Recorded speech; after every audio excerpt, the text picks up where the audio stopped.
यार ये है सैमसंग का गैलेक्सी S25 एज।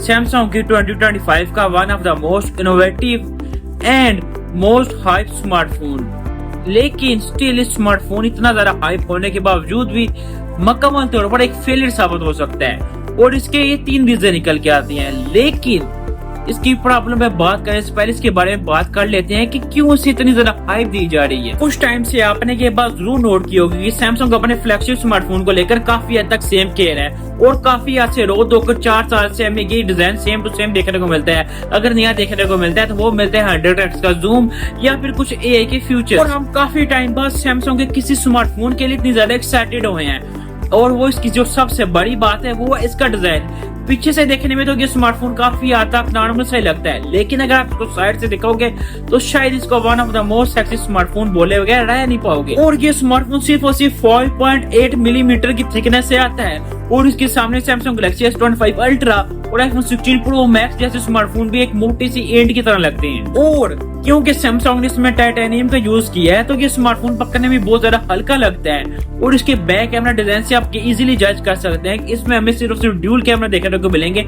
जिनमें से एक होगा 200 मेगापिक्सल का मेन कैमरा और जो दूसरा कैमरा है वो है 12 या फिर 8 मेगापिक्सल का अल्ट्रा वाइड और 12 मेगापिक्सल का अल्ट्रा वाइड।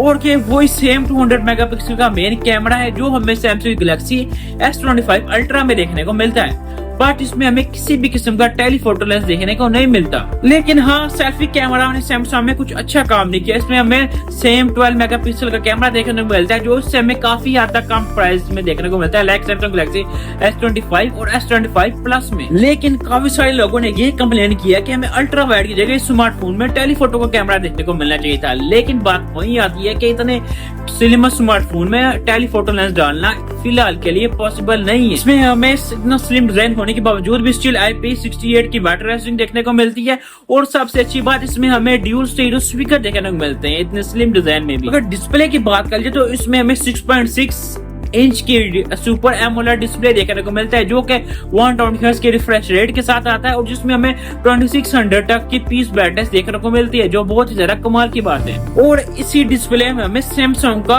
अल्ट्रा आइकॉनिक यानी कि फिंगरप्रिंट डिस्प्ले देखने को मिलता है जो बहुत ही ज्यादा कमाल का है। डिस्प्ले के मामले में तो हमें सैमसंग के स्मार्टफोन में किसी भी किस्म का कंप्रोमाइज देखने को नहीं मिलता और ये इस सैमसंग के स्मार्टफोन की काफी खास बात है। यार आप थोड़ी बात कर लेते हैं इंटरनल की कि क्या हमें इतना स्लिम डिजाइन होने के बावजूद भी स्पेक्स में किसी किस्म का कंप्रोमाइज देखने को मिला है। वेल यार, अगर इसकी परफॉर्मेंस की बात कर लिया तो इसमें हमें स्नैपड्रैगन 8 एलीट देखने को मिलता है जो कि एंड्रॉइड का one of the most fastest chipset है। और अगर इसमें देखा जाए तो परफॉर्मेंस तो काफी ठीक ठाक मिलती है, लेकिन क्या इतने स्लिम डिजाइन में हमें चैम्बर वाटर कूलिंग देखने को मिल रहा है या नहीं, क्योंकि अगर वो वाटर कूलिंग सिस्टम नहीं होगा तो ये स्मार्टफोन बहुत ही बुरी तरह से हीट होगा। लेकिन जब भी कोई कंपनी इतना ज्यादा स्लिम स्मार्टफोन निकालने की कोशिश करती है तो उसे सबसे ज्यादा जो कंप्रोमाइज करना पड़ता है वो करना पड़ता है बैटरी के साथ। और इस स्मार्टफोन के साथ भी यही हुआ है, सिर्फ हमें 3900 mAh की बैटरी देखने को मिलती है। लेकिन हाँ, अगर सैमसंग ने सिलिकॉन कार्बन बैटरी का यूज किया था तो शायद हमें इतने स्लिम स्मार्टफोन में भी 500 से 600,000 mAh की बैटरी इजीली देखने को मिल सकती है। और इस स्मार्टफोन में हमें सिर्फ और सिर्फ 3900 mAh की बैटरी होने के साथ साथ सिर्फ और सिर्फ 25 वाट की फास्ट चार्जिंग देखने को मिलती है जो कि 2025 में इस प्राइस रेंज में बिल्कुल भी वैल्यू फॉर मनी नहीं करती। क्योंकि आजकल तो हमें मिड रेंज या फिर लो रेंज स्मार्टफोन में भी 6 से 7000 mAh की बैटरी देखने को मिल रही है, इवन कि इससे कई गुना ज्यादा की फास्ट चार्जिंग भी देखने को मिल जाती है इससे कम प्राइस में। हो सकता है कि ऑप्टिमाइजेशन की वजह से बैटरी की टाइमिंग को काफी हद तक मैनेज कर ले, लेकिन सैमसंग को स्मार्टफोन में एटलीस्ट 45 वाट की वायरलेस चार्जिंग तो देनी चाहिए थी। शायद चार्जिंग के फैक्टर में कम से कम सैमसंग को इस चीज को इम्प्रूव करना चाहिए था। लेकिन मुझे यार कुछ ऐसा लगता है कि सैमसंग इस स्मार्टफोन को लेकर खुद भी इतना ज्यादा एक्साइटेड नहीं है और इसे पता है कि फ्यूचर में स्मार्टफोन के साथ क्या होने वाला है। सैमसंग को भी पता है कि स्मार्टफोन मार्केट में बुरी तरह से फेलिंग होने वाला है, जिसकी ये 3 रीजन निकल के आती हैं। और जो इसकी सबसे पहली रीजन है वो है पोजीशनर की। सैमसंग इस स्मार्टफोन को गैलेक्सी S25 प्लस और गैलेक्सी S25 अल्ट्रा के दरमियान में इस स्मार्टफोन को लॉन्च किया, यानी कि इसकी पोजीशन रखी है जो कि इस प्राइस रेंज में बिल्कुल भी वैल्यू फॉर मनी जस्टिफाई नहीं करती। इवन कि इससे हमें कम प्राइस $900 की जो प्राइस में हमें सैमसंग गैलेक्सी S25 प्लस देखने को मिलता है। इसमें हमें ट्रिपल कैमरा देखने को मिलते हैं और इसी तरह थोड़े से पैसे डालकर हमें $1200 की प्राइस रेंज में जो सैमसंग गैलेक्सी S25 अल्ट्रा देखने को मिलता है, इसमें हमें क्वाड कैमरा सेटअप देखने को मिलता है। जबकि इस प्राइस की सेंटर में जो हमें स्मार्टफोन देखने को मिलता है जो कि 1100 की प्राइस रेंज में आता है, वो बिल्कुल भी अपनी प्राइस को जस्टिफाई नहीं करता। सिर्फ ड्यूल कैमरा देखने को मिलते हैं, बैटरी से भी सेटिस्फेक्शन करना पड़ता है और बैटरी से भी कंप्रोमाइज करना पड़ता है। लेकिन मेरे हिसाब से अगर सैमसंग ने स्मार्टफोन को लॉन्च करना है तो शायद इसको गैलेक्सी S25 प्लस की जगह रिप्लेस कर लॉन्च करना चाहिए था। लेकिन सैमसंग ऐसा कर नहीं सकता क्योंकि इसकी रीजन जो निकल के आती है वो है दूसरे नंबर पर इसकी प्राइस। सैमसंग ने सिर्फ और सिर्फ 40,000 की यूनिट ही बनाई है सैमसंग गैलेक्सी S25 एज की, और इन यूनिट की कास्ट को पूरा करने के लिए सैमसंग ने इतनी ज्यादा प्राइस रखी है कि यार अगर कम से कम ये यूनिट ना भी बिक, इसलिए कम यूनिट होने की वजह से ज्यादा प्राइस रख दी गई है कि आज कम से कम स्मार्टफोन बिकेंगे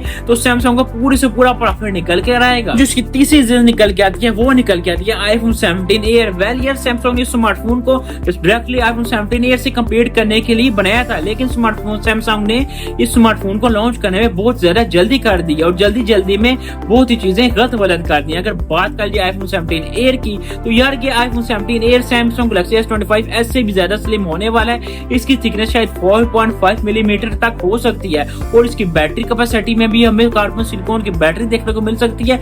और सबसे अच्छी बात इसकी प्राइस रेंज हमें बहुत ज्यादा कम देखने को मिल सकती है। जी हाँ दोस्तों, एप्पल अपने आईफोन 17 प्लस को रिप्लेस कर आईफोन 17 को लॉन्च करेगा, यानी कि इसकी हमें ऑफिशियल प्राइस $800 से $900 तक देखने को मिल सकती है, जो कि बहुत अच्छी बात हो सकती है। और जितनी ज्यादा ब्रांड वैल्यू एप्पल कॉपी कर दिया तो शायद काफी ज्यादा चांसेस अगर आईफोन 17 ठीक ठाक स्पेक्स में ठीक ठाक बैटरी के साथ लॉन्च हुआ तो वो शायद गैलेक्सी S25 एज की पूरी मार्केट वैल्यू खा ले।